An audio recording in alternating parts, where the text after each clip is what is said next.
This is an interview for Peep Magazine. We're here at the Globe Gallery in North Shields.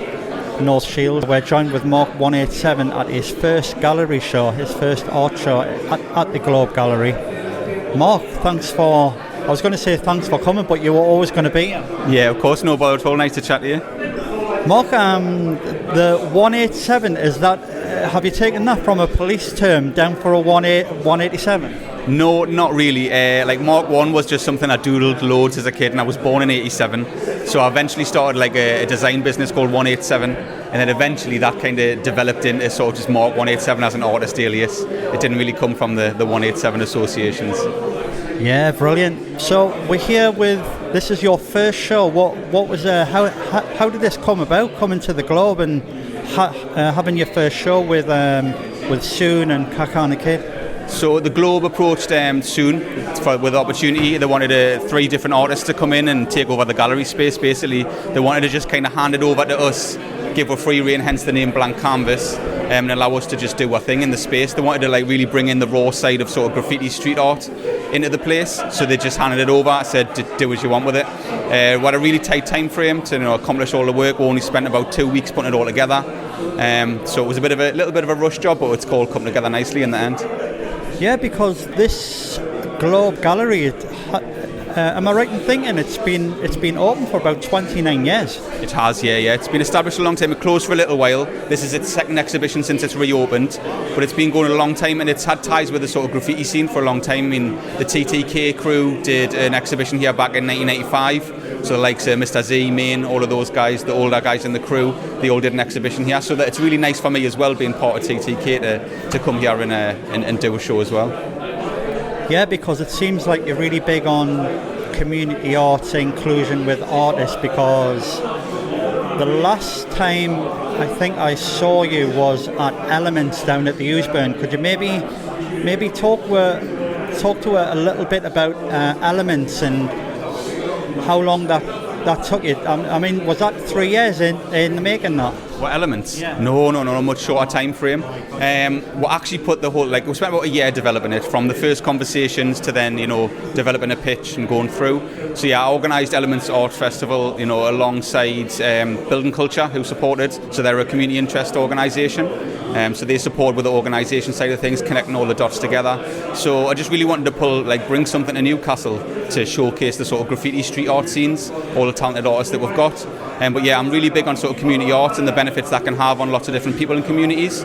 So as part of the festival, we had the main event, but then we also had about 5 different outreach projects, which went all around the surrounding communities, into sort of St. Anne's, Byker, loads of different places around the Oosburn. And we'll try to connect people into the area who don't usually sort of get involved in the Oosburn. They feel a little bit outside of it. So we want to bring them in through sort of creative, workshops and different projects. And we'll work with a few sort of outreach projects as well. Work with charities and all sorts of different people. Yeah. How important is it for you as an artist to keep these connections with local artists and the local art scene? Have you got any projects in the future? Got lots of projects. So I think it's a really important thing that the art scene works kind of together and is connected. I think being overly competitive with each other, if we all work together, we're going to make the scene thrive. I think that's a really, really important point to follow from. But yeah, I'm working on lots of different community projects all of the time around my murals and things like that. So I'm currently working on projects with Carbon Homes in the Byker estate. So we're working with their initiatives, like really trying to sort of bring some positivity to the estate. Places like Byker have their problems, but there's also a lot of community spirit there as well. So we're working with the young people there in the schools and the sort of the youth organisations, just to give them a chance to try something creative. Because I think when I was young, this wasn't like a career path. Being a graffiti artist, a mural artist, anything like that. It was little bits going, but it wasn't huge. But I've managed to luckily make a career out of it, just persistence, hard work over time. And I think over time it's become more and more accepted as an art form. So then you can show sort of young people that it is a career path if they want to go that way as well. We always talk about this with graffiti artists and writers and street artists. I'd say about 80% of them haven't got a positive experience from school, because art's kind of perceived to be like a bunking off part of school. But how was your childhood, and how did your teachers inspire you to do art, or did they, or didn't? They didn't really, if I'm honest. I enjoyed art, but it wasn't necessarily quite the kind of art that really inspired us. You know, I did have one art teacher who inspired us generally with art, but it wasn't really the kind of thing that I wanted to do. And I think I didn't really discover my full passion for like creativity until I found graffiti. But I just found that off my own back, really, and, you know, engaged with sort of older lads that were doing it that I met. They encouraged it, but at school at that point, like, art was not pushed as a career whatsoever. It's getting a little bit better now, but I think back then, even my family were kind of like, you need to get a real job, this and that, you know, and until you're successful with it, that's when people start to appreciate what you're doing. But it was a bit more of a battle sort of thing coming up, like, oh, you're going to have to just do something proper. I actually started out as a graphic designer. Yeah, I worked in that industry for a while. I qualified as that, you know, did a degree in graphic design. Worked in the industry for a little while, but then kind of flipped it on its head. And I've always done commissions, but then now I'm kind of full-time doing commissions, things like that. Are you all encompassing with your graphic design? Do you use all the programs like Final Cut and InDesign and all that? Or yeah, I use a lot of sort of Photoshop, Illustrator, that sort of things. So depending on the project I'm working on, I kind of bring all those skills together. So I still utilise a lot of my design illustration skills, whether it's sort of like promoting a project, like Elements, I did all the branding and the promo for that sort of stuff as well. So I just kind of put all of those bits together. I think I've already asked this, but is there plans for another Elements? Hopefully, fingers crossed. Obviously, we were very, very lucky to get the sort of the funding that we got from, you know, North East Combined Authority, other investors. So if we can get the backing again and we can get the support, then we'll definitely be looking for a round 2 next year. We'll be having talks about that very soon. We've just wrapped up the final community project for it, so it's taking a little bit longer to get those all wrapped up. But then, yeah, we'll be having chats about the next round. Everybody seems really keen for it, so we want to try and bring it again. How do you feel you've been received with local artists and local graffiti writers and street artists? Have there been open arms, or have you had any resistance from any of them? There's always a little bit of resistance from the graffiti scene. You know, there's always the competitive edge and things like that. So there's always a little bit of resistance, but on the vast majority, I would say 99% was extremely positive. All of the artists that got involved in the festival were really positive, supportive, helped out everywhere that they could, and I think it showed the positivity that can be there if we choose to go in that direction. I think there's a lot of animosity can come from the graffiti scene. You can get a lot of beef, a lot of sort of egotistical wars and things like that going on. But I think once you get to a certain age, you've got to kind of leave that bit behind. And I think there's a lot of positives we can do with it, in the world sort of accepting graffiti street art more as the art form that it is. And I think we need to be focused on pushing that rather than any kind of conflict. Yeah, man, of course. As I've just been knocked there. Mark, I think it would be a great opportunity to have a little walk around and maybe talk about some of your key pieces. Would you be up for that? Yeah. Okay, so we're just going to have a little walk around, then we're going to have maybe a tour of the gallery. It's the first time I've been here, and it's I didn't realise it was so big. Yeah, it's a really cool space. Like I say, it's been here for a long, long time, but really lush opportunity just to be given a gallery with white walls and say, here you go, sort of thing. So, like, a lot of the times I spend my time doing a lot of sort of commercial works, things for clients, businesses, that sort of thing. So this has really given us an opportunity to just explore like my own creativity, self-directed. So this was a piece I had kind of sitting for a while. I've been really enjoying painting birds for some reason at the minute. Obviously the magpie with a local reference. Growing up, I was football mad, Newcastle, all that sort of stuff. But I like to kind of mix a bit of nature with a bit of like graffiti and the rawness of, you know, that sort of thing, all the graffiti sort of techniques and textures and all of that, and just bring two different worlds together. I love just exploring sort of big colour combinations, contrasts, things like that as well. Is this old spray can work, or is this with brush as well? All spray can. I tend to do that on the vast majority. I might use a little bit of emulsion for a base coat, or a bit of brush work here and there if I'm doing a bit of mixed media, but vast majority is just freehand spray paint. Oh, brilliant, mate, brilliant. Can we just have a walk through, Mark, and then just show, is this Cack-Handed-Kid, is this like a... So this piece what's this? Yeah. Collaboration. This is a collaboration between all three who were involved. So myself, Toby Heaps, Cack-Handed-Kid.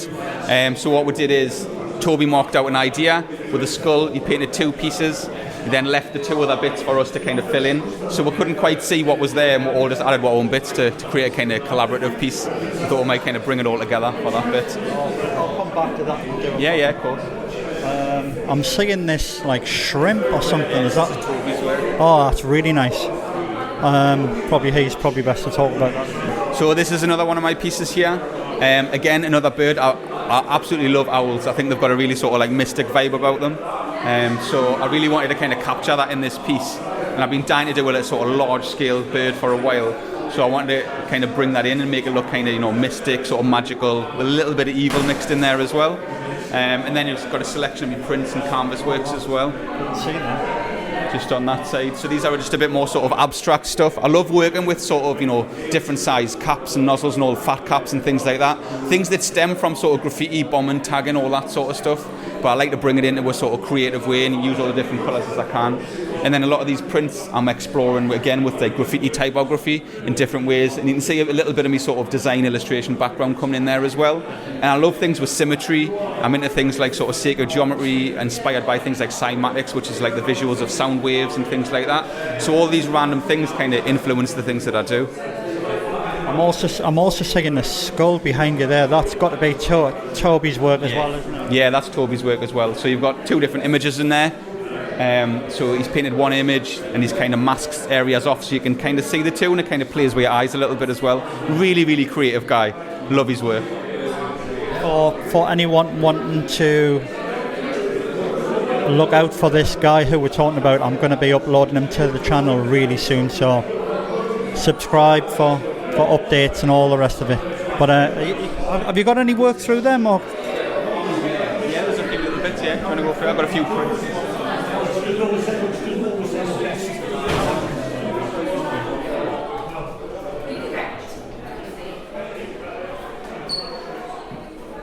So I've got a few sort of original pieces on paper here as well, kind of prints, and I've also got some, where are they in here?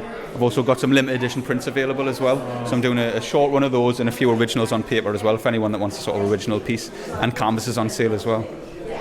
Yeah, brilliant. So how are you actually getting these? Like, is it a printer that you predominantly use, or is there somewhere that... I'm actually using a local printer just across the road from here, actually called Spiff and Print. So he's been doing me limited prints at the moment. Really nice quality and really good turnaround time as well. So I like to use local people, local creatives as much as possible.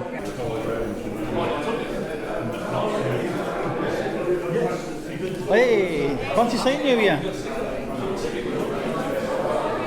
All right, so here we are again in this kind of the middle of the gallery as well. So these ones I just threw some canvases on the wall, just went for it, painted it. So I just wanted to freestyle something, basically throw something up really quick, and then someone can have a piece of sort of really raw art that I just freestyled on the spot. Is this part of the shrimp as well? Is this part of the shrimp design? Yeah, so Toby had done those walls, but we left that blank, so we thought it would be nice to kind of inject another art style in between them. He's got the really nice bit that joins on from these two, so we wanted to kind of, I've connected into the shrimp there, and then it just kind of bursts out from there. So I just wanted to keep this one really loose and kind of fresh with this one.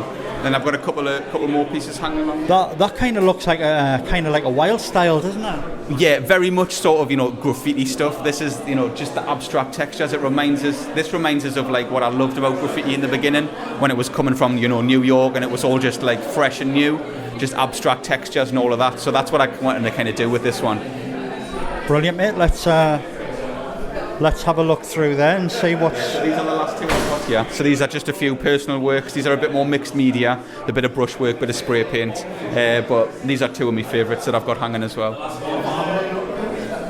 Thanks, mate. Mark, thanks a lot. It's been really nice to meet you eventually, because I was wanting to have an interview with you at the Elements Art Festival, and unfortunately we just didn't catch each other. But now I didn't stop over that weekend, so I didn't get a chance to stop. It's fine. Thank you for chatting anyway. Thank you for coming along the show. Really appreciate it, and keep up the good work with everything you're doing, documenting the scene. Really good. Thanks a lot, bro. Cheers, man.